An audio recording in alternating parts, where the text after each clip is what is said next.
and welcome to the AstroEnergyAstrology Show podcast with Astrologer Shelley Overton.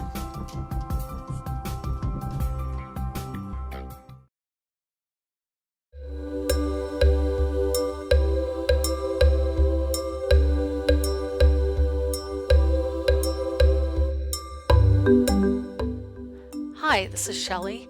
If you would like to learn more about astrology, check out Learn Astrology, an ebook digital download online at angeliczodiac.com. Hey, and welcome to the July 30th edition of the AstroEnergyAstrology Show podcast with me, your Central Florida astrologer, Shelley Overton. I want to thank you for being here this week. We are going to be looking into a couple interesting things.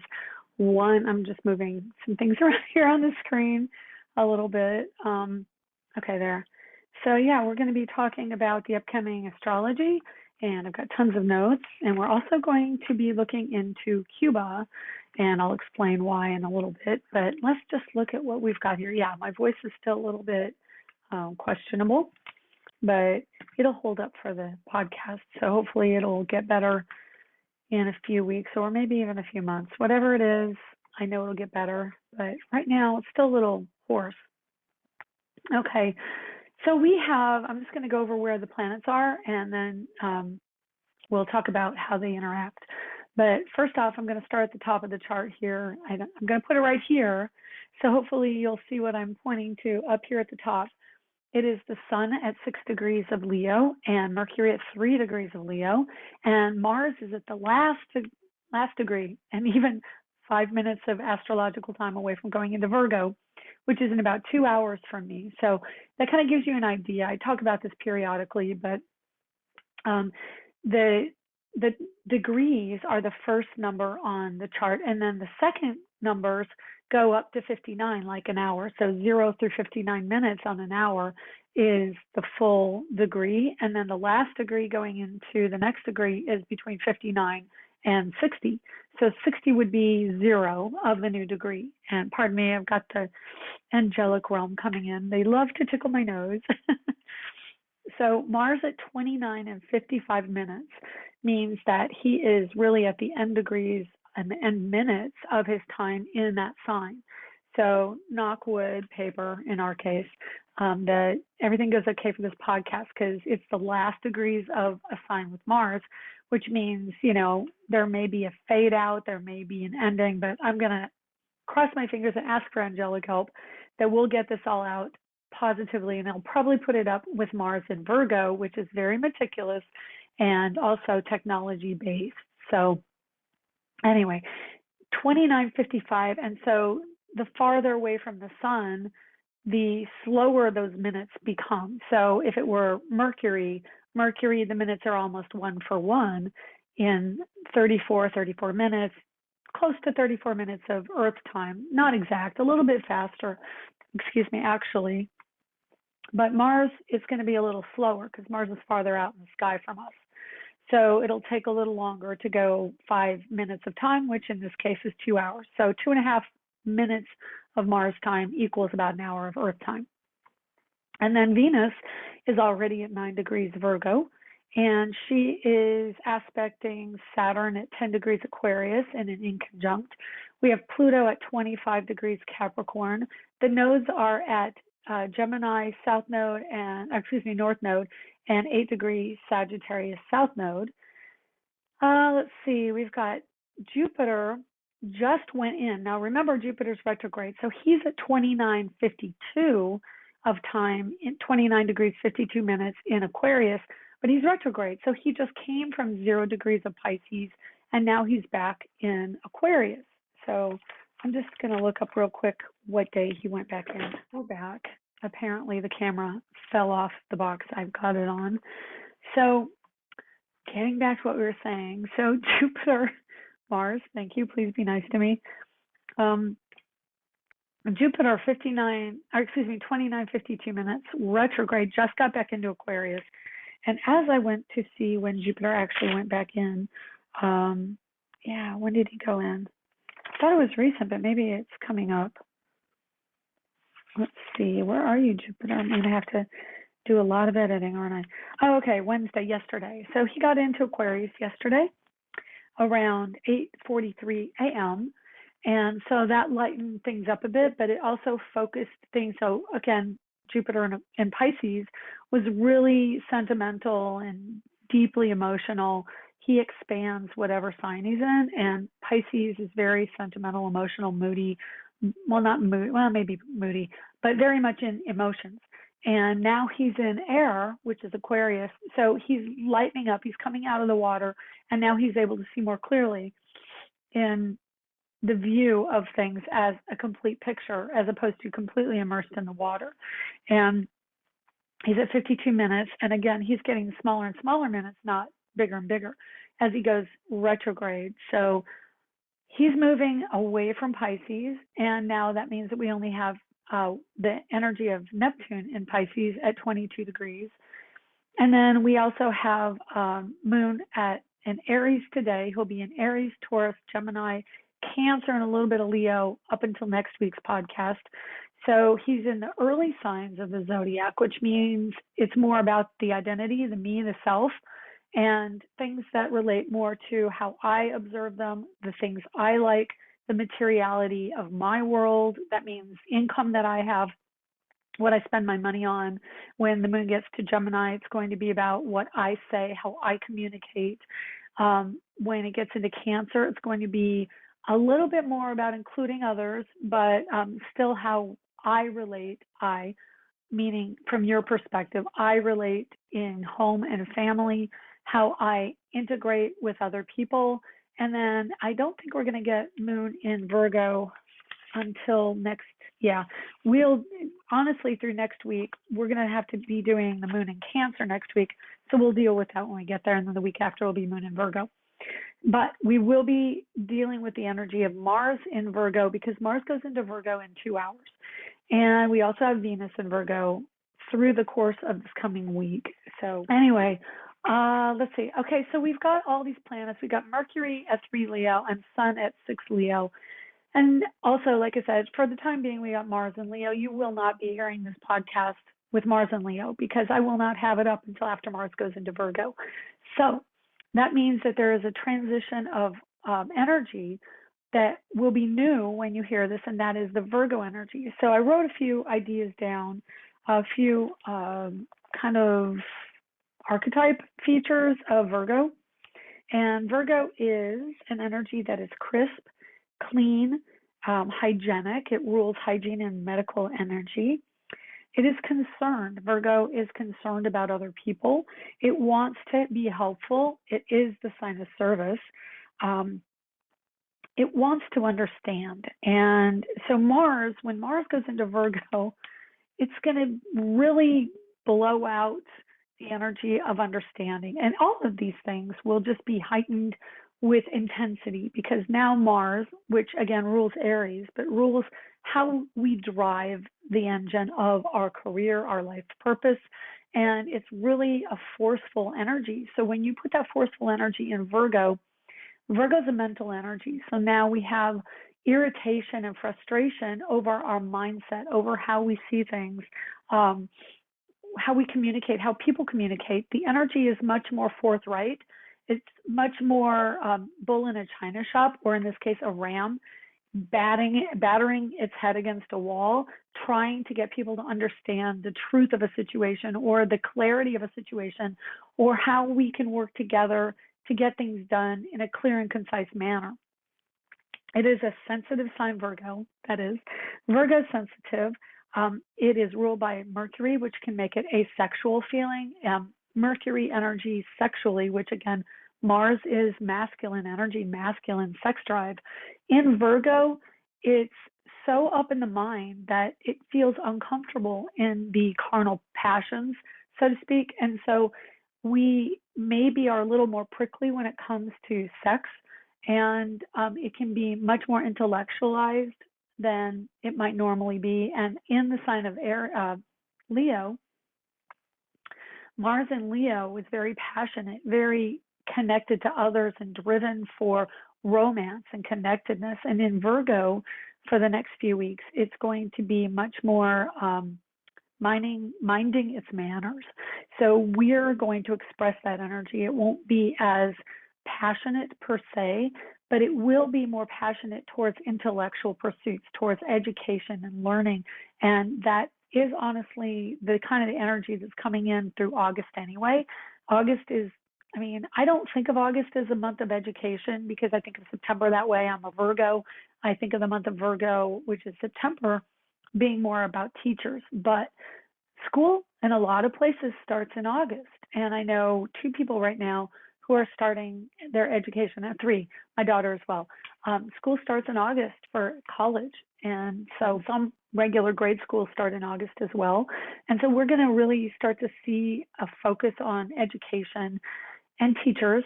And with Mars and Venus in Virgo, it is much more the pragmatic side of relationships. We will have the cooperation between the desire, which is Venus, and the action, which is Mars in Virgo, which is education. It's teachers and pets. It can be electronics. It's electronic, the material goods of electronics, which Taurus can be as well when Mercury is in Taurus, or even Uranus is in Taurus. But when Mercury is in Virgo, and when any planets go through Virgo, especially Venus, which rules all of the material goods. But yeah, we're going to have that strong connection between our feminine side and our masculine side. And they are both really intellectualizing things. So it makes it a little bit more difficult to be passionate. It makes you a little more self-aware, probably a bit more awkward when it comes to romantic gestures. Yeah. But that being said, Mars in Virgo answers to Mercury, and Mercury is really close to the sun right now in Leo. So we do carry some of that Leo energy into the future because of the energy of Mercury being in Leo. So Mars and Virgo both do answer back to the Leo energy. That can mean that romantic passions are still kind of going strong. They're just not as much in the drive as in the intellectualization. And especially Mercury, it's kind of interesting because Mercury rules Virgo and Gemini. And when Mars goes into Virgo, it answers back to the Leo energy, and then Mercury kind of responds to the Virgo energy, even though it isn't, the sun is not in Virgo yet. So later on in the month, both Mercury and the sun will be going into Virgo, but right now there's still really strong communication energy and around passion, around connection, romance, children, playfulness, gambling, taking risks, leadership. Having Venus and Mars in Virgo, and then Sun and Mercury in Leo, it's a really great, strong time for getting your ducks in a row, finding the meticulous side of things. That, you know, Virgo loves administrative work, loves paperwork and tasks. So it's a really good time to get those tasks going. And then our mental state is more playful, so we're more able to let things go in a sense of, you know, yeah, we get our meticulous side, the paperwork, and then we want to go play. So we're probably going to be really super busy, but also tempering it with some playfulness. So I'm going to go through day by day because I think that telling you what's coming up in the week is going to be probably a better way to go. Oh, just got to chill. Something's coming in, or maybe here that is tickling my spine. Yeah, day by day kind of touches on what we're in for the week, and I think it gives you a better picture, or at least I hit the points better when I do that. So we're going into August this week, and that's Sunday the 1st. And so I'm just going to tell you, August is an 8-month. We're going from a 7 to an 8, and 8 is ambition and structure. It's more Saturnian. It is about materialism and career and ambition, success, the structure of things, just whatever. Saturn is very much connected to August. It's about money and can make a lot of money in August, especially the early part of the month with the Leo energy is really fortunate when it comes to money. Leo does make a lot of money and they are into status. They enjoy the pleasures that money can bring and the kudos, the attention. They enjoy having that status energy around them. So nice cars, beautiful partners, attractive qualities, things like that. You know, a little bit of glitz, a little bit of glam, you know, big hair, get the hair right. And so Friday, we're going to have Venus and Virgo in conjunct to Saturn. And so we're going to see a bit of friction with that energy. So Virgo is trying to be really meticulous, like I said, about paperwork and the details of situations, where Saturn and Aquarius, yes, they are a very intelligent sign. It is an inconjunct energy, which is 150 degrees apart. And inconjuncts, while yes, they seem to, and I'm gonna change how I interpret this. I interpret it as nothing in common. I don't believe that anymore. There definitely are things in common to inconjunct planets and signs. And what it is Virgo is very intellectual and Aquarius is really intellectual. They both operate in the electrical arena, and yet one is earth sign, so it grounds the energy, grounds the electrical energy, which is Venus, and she deals with the air energy of Aquarius. And so Saturn, also an earth sign, can ground Aquarius, which is not really comfortable for Aquarian energy, Aquarian planets, and Aquarian people. So you're going to feel kind of frustrated and a little agitated and probably nervous and anxious and potentially have digestive energy issues. And, joints and digestion are the two physical energies that are associated with these particular planets or signs. And also Saturn is the joint and the bones and joints. So we're really going to see more of the physical frustration. So if you're feeling frustrated, you may take it out by, again, like the energy naturally travels or gravitates towards anxiety, mental agitation, and also holding things in your gut. And frustration can go straight to your gut, so you can have an upset stomach. You may even end up eating something that didn't agree with you. But that's coming up on Friday. And let's see what else I have. It's issues of security. Mars answers to Mercury, like I said, in Leo. So it will bring more of a childlike, playful quality, but also in the negative sense, it can be more showboaty, more saying things for effect, hyperbolic language, which definitely Mercury in Leo is given to storytelling, to embellishing. And we'll see a lot of that coming up, especially when Mercury joins up with the Sun, which I think is like Sunday. Let me see. Mercury conjunct Sun is, yes, Sunday morning at 10:08 a.m. Eastern, 7:08 a.m. Pacific. And so Saturday into Sunday, we're going to see more of the storytelling and the larger than life language. Definitely we're going to see some more of the former president, speaking out, boisterous, getting the attention, because let's be honest, that whole generation in the 70s, the late 70s, early 80s, they had Leo Pluto.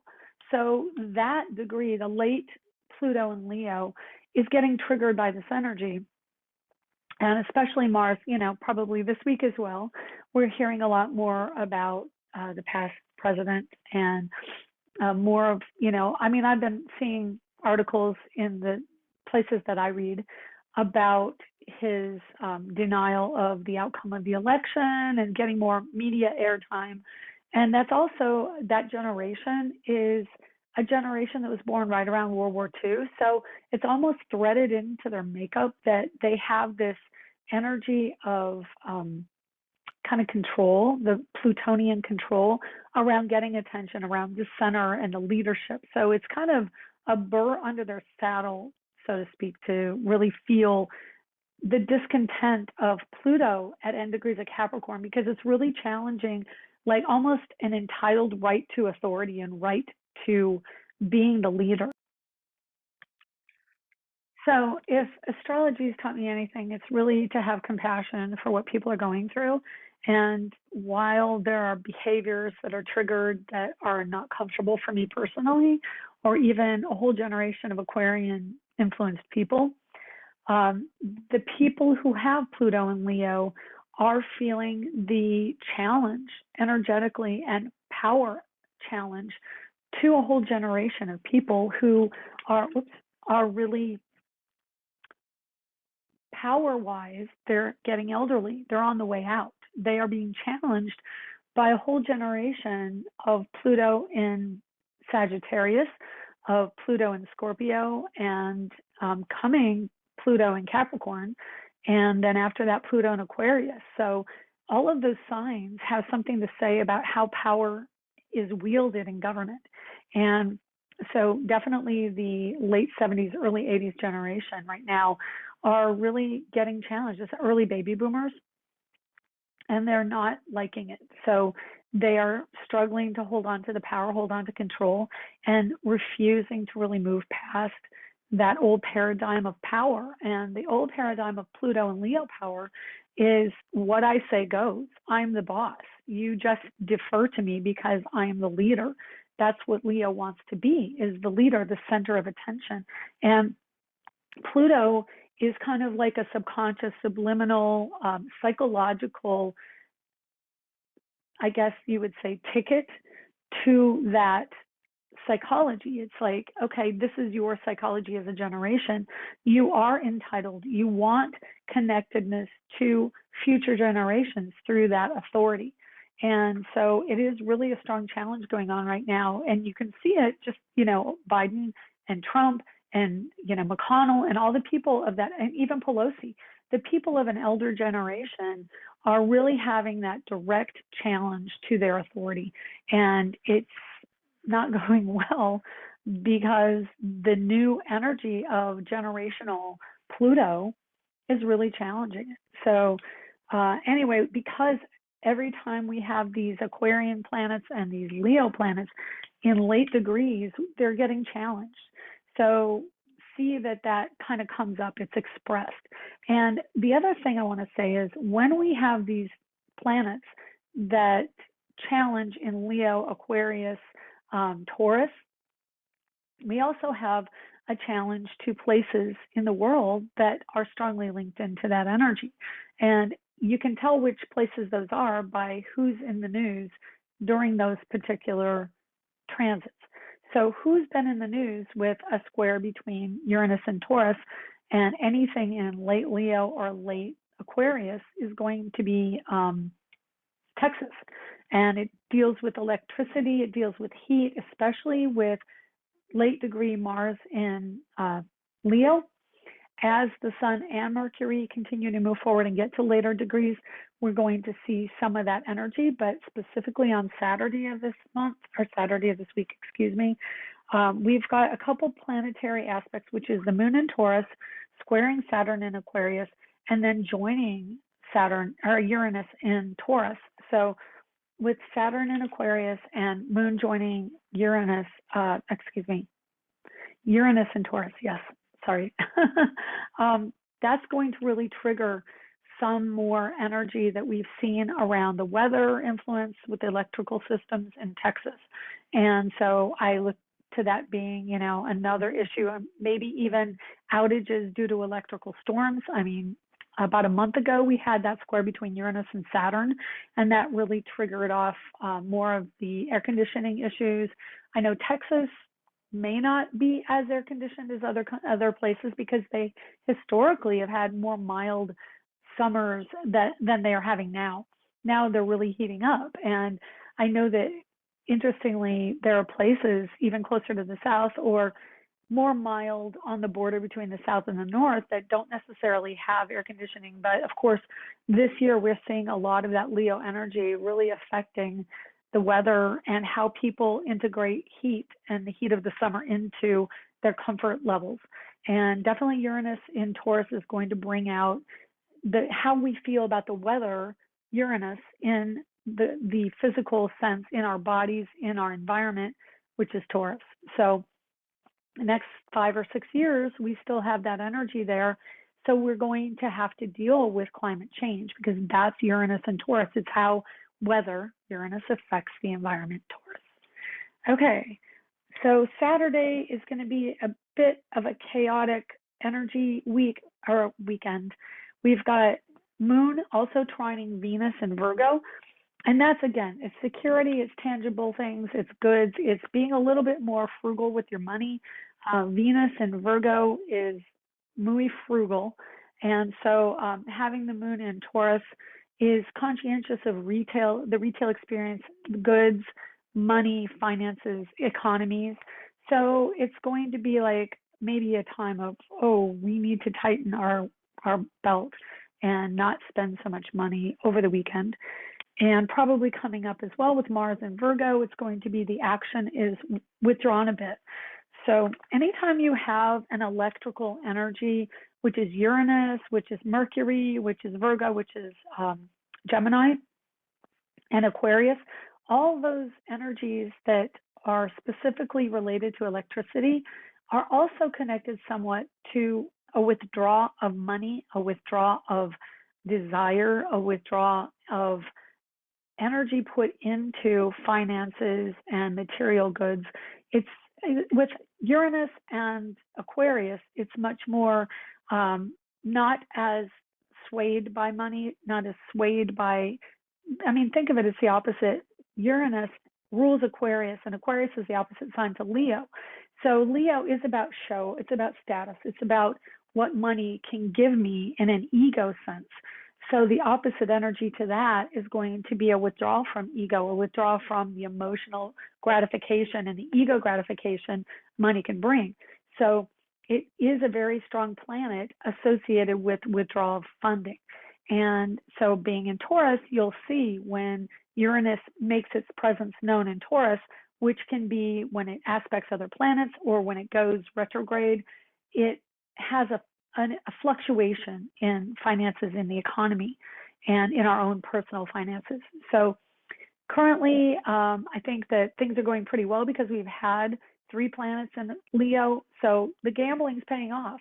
As we move closer to Virgo season, we're going to be much more meticulous. Think about the archetype of a teacher or of a librarian. It's, more pulled in, meticulous, hermit, not spending as much, not going out as much. That also relates to what's going on with the pandemic. So it's not a coincidence. It is, I think, pretty much destined and a fate energy of Virgo planets going in, opposing the Piscean planets of the pandemic, because now we've got the awareness of what's going on with the hygiene, with the health, because that's what Virgo focuses on. So Pisces is releasing from concern over health, hygiene interactions. They're generally a messier sign. Doesn't mean that all Pisces are like that. If you have other planets in Virgo or other Earth energy, you're going to be more aware of your physical environment. And especially if you have Capricorn planets, you're going to be much more controlling over the hygiene and the germ energy. Germaphobes tend to be more Capricornian. So, okay. Anyway, getting off on a tangent. We don't want to do that. So ego in charge on Sunday. That is Mercury and Leo opposite Saturn and Aquarius. We're going to be talking from our ego. And remember, Mercury combusts the sun, which we are approaching this weekend. Again, it's 10:08 a.m. on Sunday. Mercury combusts the sun means that our attitudes, our ego connection to how we think, to our belief systems are very strong. And we're going to say, no, this is how it is. This is the way I see it. And you need to understand that that's really what it is. It is a bit inflated. It's hyperbolic. It's bragging. And we're just in that energy of talking a good game. Okay. And that means that phrase, talking a good game, we can speak our fortune into being at that time. And so because there is an energy around the combust of the sun and Mercury, we actually can be really fortunate at that time. Also, I wanted to go back because there was something I didn't mention, but I wanted to. The moon squaring Pluto until the void, of course, on Friday is a really good energy. I mean, you wouldn't think of it, but it's a good energy for projects. And so it's a noticeable time. So I'm going to tell you that. Hang on a second. That will be Friday afternoon up until about 3:38 p.m. And so you can really use that energy. And then the moon sextiles Jupiter in Aquarius on Friday at 3:38 p.m. So that's a really fortunate energy, and anything that you initiate or culminate at that time can really be fruitful for you. Okay, I'm afraid that I'm going to spend way too much time on the weekend. I don't want to do that because I do want to get to a little bit more, and my voice is already starting to get trashed. Sorry. Yeah, I can already feel the Mercury energy coming in. It does make me a little bit more tense, and you may feel that. I would love to know if you feel that. I love interaction with my listeners, so if you feel like leaving a comment on my YouTube channel or on my podcast channel with SoundCloud, please do. My hair keeps going in my face. I don't know why it's doing that. Stop that. Anyway. Okay, Monday, we have a moon in Gemini, and that happens at 4:46 a.m. We have the moon in Taurus squaring Jupiter. So that, again, it's going to be triggering of the energy. Jupiter and Aquarius energy is also going, oh, that's why, because I pull my glasses off. It pulls it right into my face. Jupiter in Gemini triggers the expression of an enormous electrical power associated with Uranus, associated with Aquarius. And so it really brings about this churning of electricity and the protons and the neutrons and all the electrical synapses in our brain that are also going off like lightning. So you'll see storms, you'll see lightning, you'll see expression of human collective energy in the environment, which is really what storms are all about. They are a reflection of energy that is produced, and we're producing it through our brain synapses, through our behavior, through our words, through anything that goes out into the air. It can be very big chemical combustion. I know that there was a chemical explosion this week. I don't remember where it was at, but it happened this week. There will be more of that. I mean, it's not going away. It's not going away. So yeah, it's not going away. We're going to see a lot of that electrical friction that creates lightning, creates storms, creates, honestly, contrast with words, contrasting thoughts, contrasting viewpoints. So know that that's kind of coming in as we go through the weekend and into Monday. And of course, as the moon moves into Gemini, it immediately squares Mars in Virgo. So Gemini moon is going to be telling your truth, but telling it in a way that whatever you're doing at the moment is your truth. So it's not necessarily factual, it is more of an opinion. So if you know that for the first few days of next week, it's going to be about opinions, not about facts. Mars in Virgo is going to call out those who speak. So Mars is taking action in a very real, tangible way, in a meticulous way, calling out those who would speak out of both sides of their mouths, which is kind of the imagery of duality. And so know that even somebody who has a ton of earth energy in their chart can be influenced by this. And so know that it's whatever's in the moment. You may speak off the cuff and really regret it later, because Mars is going to call you out on it, which is where the friction in that particular aspect comes from. It's like Mars in Virgo is like, oh, you did not just say that. Well, look at what I have. I have got you right here, dead to rights. You're wrong. And then there can be friction over the person who said it, just speaking, like trying to fill in dead air space with the Mars and Virgo energy, who's going to absolutely take you to task like a teacher or a nun. And Mars and Virgo can definitely be the nun with the ruler ready to wrap your knuckles. Okay, let's see, Tuesday. Okay, we've got Venus in Virgo trining Uranus in Taurus. Watch out for accidents, frustration. There's going to be Mercury and Leo squaring Uranus and Taurus also later in the evening, about 10 o'clock Eastern. And so there will be frustration. We're going to have materiality energy. In other words, really wanting to show off, but also at the same time feeling like maybe I spent too much money. So watch out on Tuesday for overspending. And let's see, Wednesday, in conjunct between the moon and Pluto, that's not going to be very fun because it means that there's going to be some kind of story ending another situation where things were not necessarily truthful, but now the truth is coming out, and we all have to accept that those words were not, in fact, real and actual fact. And so look for Wednesday information coming out into the public eye, the news stories, things getting called out for untruthfulness. And then the moon goes into Cancer. We're going to want to withdraw. But the positive aspect here is that the moon and Mars are in sextile in the late evening, early morning of Thursday. And so that means that they're in positive aspect. They're only 60 degrees apart. And the moon, Mars positive energy means that we're in cooperation now with a story that can actually be fulfilled. It is something to do with maybe getting your education that you wanted, getting the classes you wanted, getting your driver's license, because, that's a positive energy aspect of, think Cancer represents the material house to Gemini. Gemini is transportation. Cancer is the fulfillment of the ideas, the actual expression of the ideas, and also communications and transportation, electrical goods. So we can really see something positive come in the realm of doing something around the home that cooperatively energizes your electronics, your ideas, your communication with others.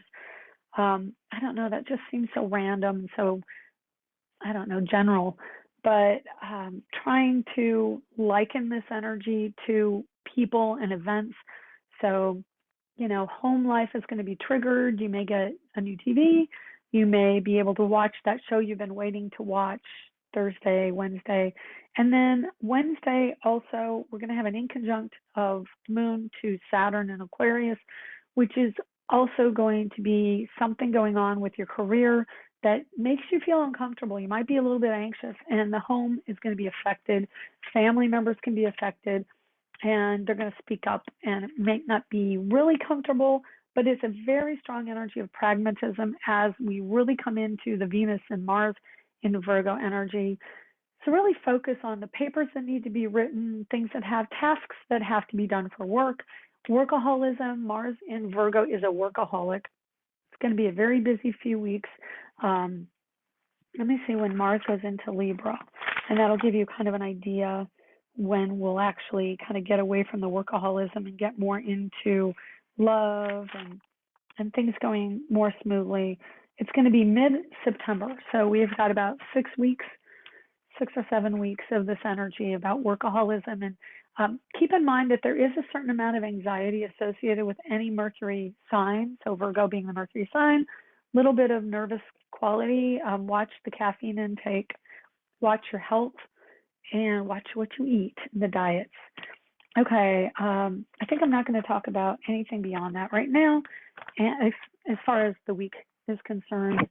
And I apologize for all the hitting of my face. It's just my hair. Every time I take my glasses off, my hair goes in my face. Okay. I'm probably, when I get these strong Virgo shows, I end up feeling really self-conscious. And that's also something that you may feel as well, is that, like, oh my gosh, you're picking me apart. Because perfectionism is kind of the bugaboo of Virgo.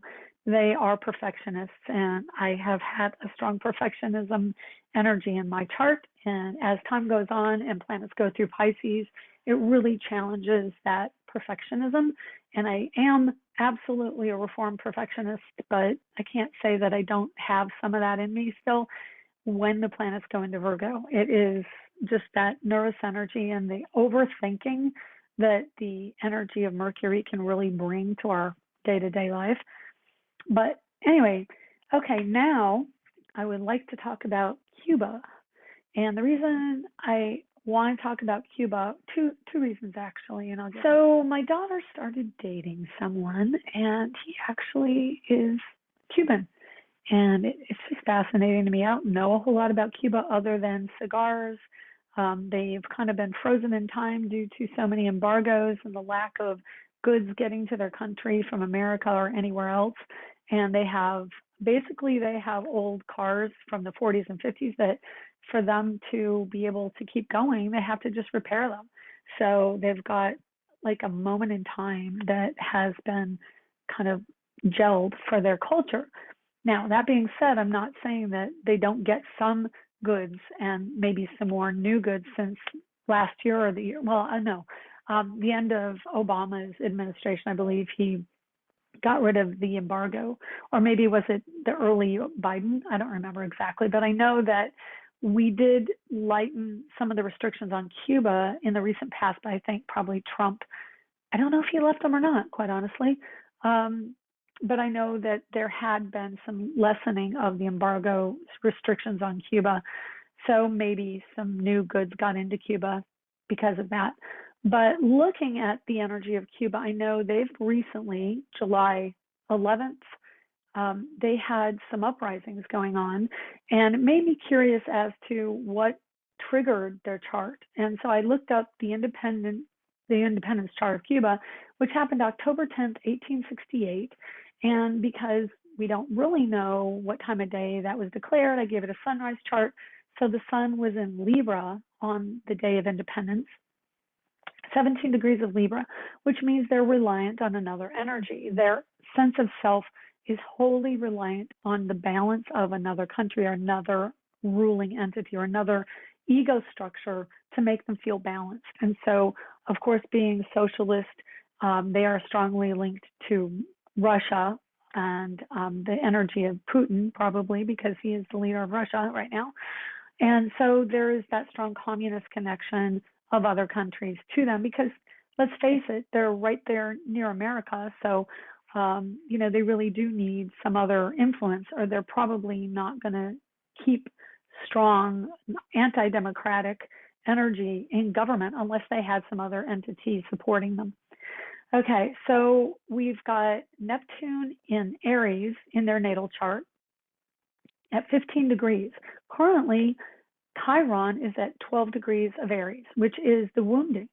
And also currently we've got Neptune on Chiron approaching their own natal Chiron. So the energy of Chiron Neptune is very much the energy of healing. Whenever we see Neptune, Neptune brings universal love, agape love. And in their chart, they have Neptune in Aries, which is kind of a warring, masculine, very strong masculine, idealized energy. Neptune retrograde can make it much more apparent, especially with Chiron triggering that Neptune retrograde in their natal chart. It's becoming much more apparent that what they're experiencing isn't truly what they want. The rose-colored glasses have come off. Neptune transit in the sky right now is retrograde, triggering their Chiron at 27 degrees retrograde Pisces, answering to Neptune and Aries in their chart, their natal chart. All of that falls into their house of work and health. So I've heard that they're not getting a lot of food right now. They've been, their work has gone down with the tourism reduced over the pandemic. Pandemic is a Piscean energy, so that also falls in their fifth house of children and connectedness. Remember, Leo energy of the fifth house is about how do I relate to you? So that relational energy is being triggered. Jupiter on the day of the uprising, the 11th of July, was at 1 degree of Pisces, which is kind of an energy of the collective, the emotional collective wanting to have freedom, which is a Jupiter aspect. Jupiter in Pisces, of course, Jupiter is a co-ruler of Pisces along with Neptune. And so we're going to see this collective energy that's like, no, this doesn't feel right. And it's being even more enforced by Neptune, Chiron in their sixth house. We have Pluto in Taurus in their chart, natally for the independence of Cuba at 16 degrees Pluto, retrograde, and Uranus is at 14 degrees Taurus. Did I say Pluto at Taurus?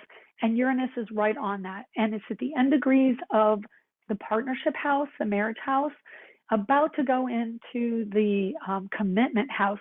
What do they want to commit to? Uranus is an independent sign in Taurus, bringing it down to the material aspect, the environmental aspect. The materiality is based on the independence of the people.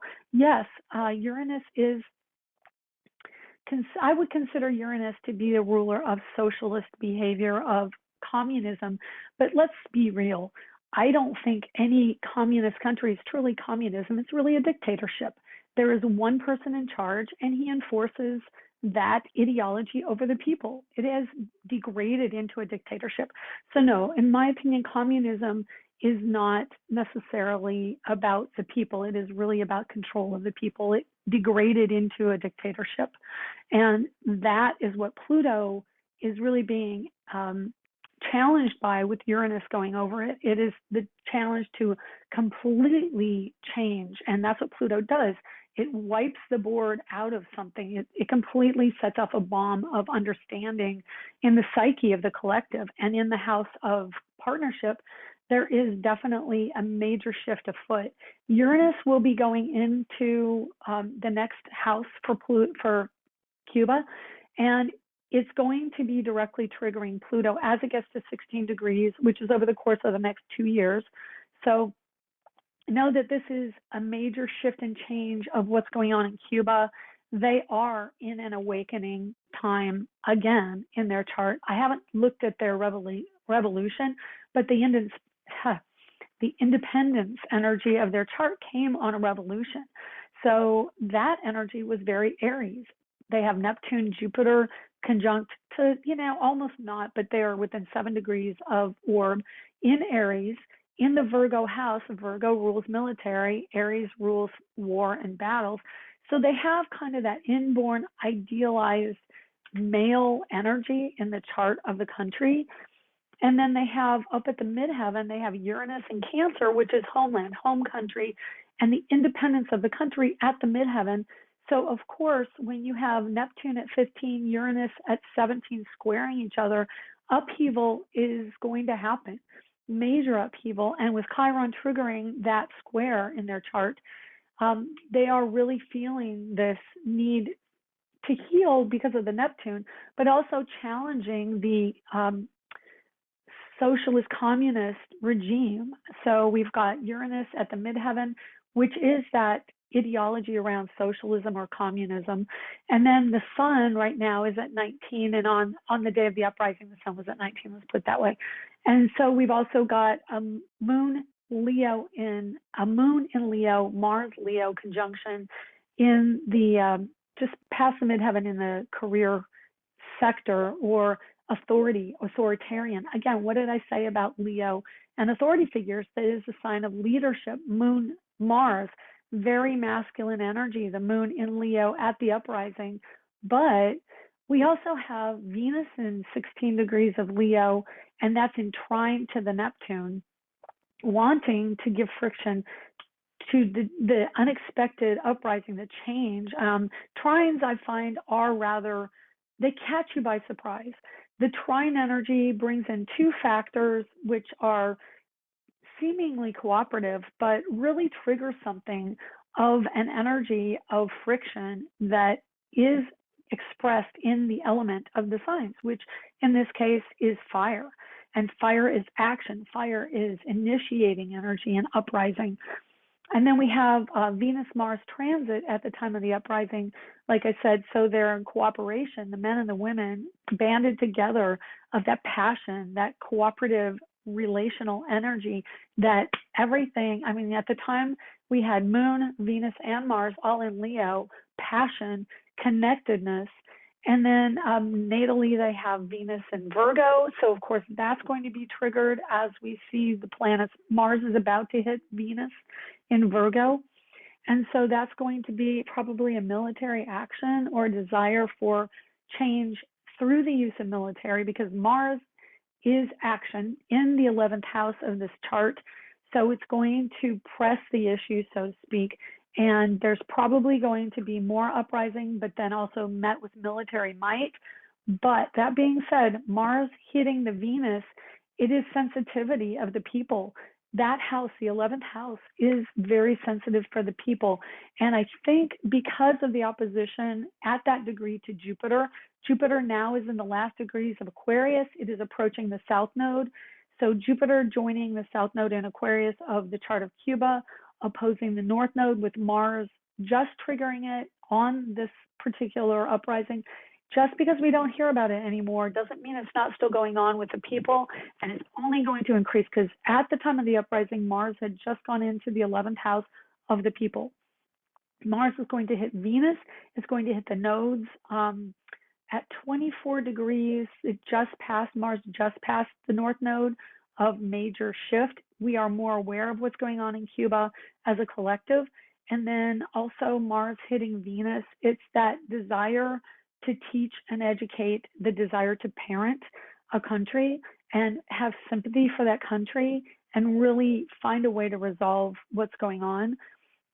Pluto in N degrees of Capricorn, when it goes into Aquarius, huge shift and change for the country around homeland. That is the people coming into their say. Saturn in Aquarius going to the N degrees of the house of home and family in Cuba's chart.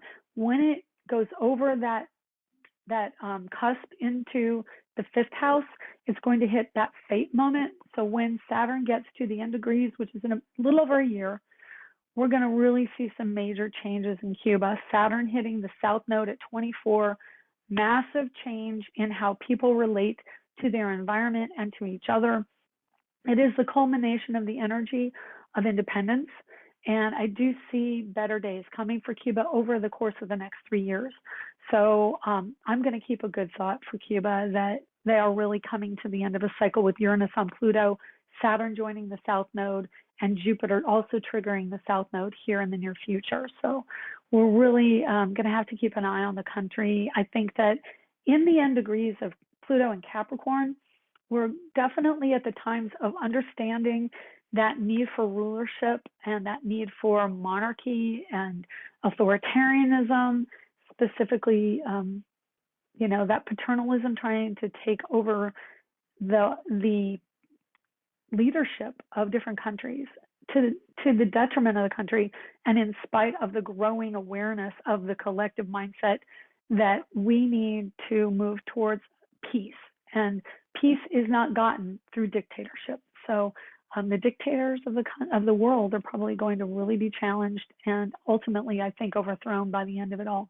Anyway, that's our podcast for this week. Thank you for sticking with me. And we'll see you next week. And keep a good thought for Cuba. Still heed the best healthful energy advice that we can have. Follow your gut. Know your own personal truth. And really picture yourself being healthy and safe. And we'll see you here next week. Thanks a lot. Take care. Bye.